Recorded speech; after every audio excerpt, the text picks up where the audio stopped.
What do we think about when I say the words power? What do people normally think about? Something like this? Because that's what Google search told me power and leadership looks like. Seriously? Absolutely. We think that power means strong, table-pounding, commanding, arrogant. We think power is masculine. And that is at the heart of why we don't see women as decision makers. We don't see enough women as CEOs, as politicians, as famous entrepreneurs or athletes. Because for far too long, we have believed that leadership looks like this, a white man.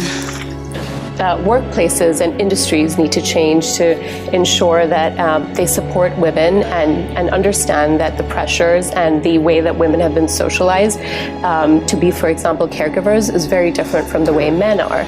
I am so passionate about more women speaking up as experts, as leaders, as op-ed writers. It has changed my life. If you're the expert behind your desk at your job, why are you not the expert out in the world?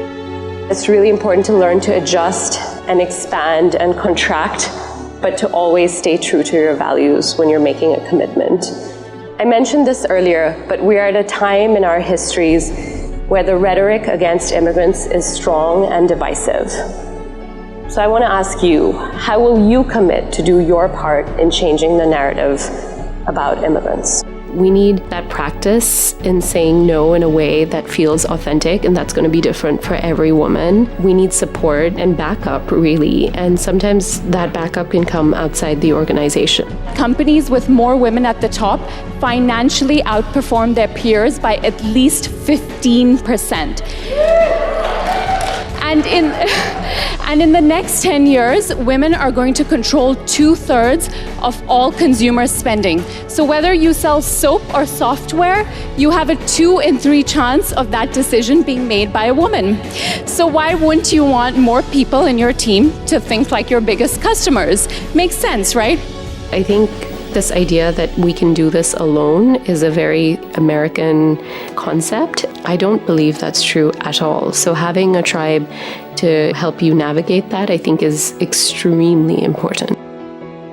I was a good immigrant once. I never asked questions. I was a good immigrant once. I never raised my voice. Then one day, the unthinkable happened, and I had 2 choices. I could stay a good immigrant, or I could commit to doing all the things I wasn't supposed to. I was a good immigrant once. Thank you so much for listening. You've been incredible.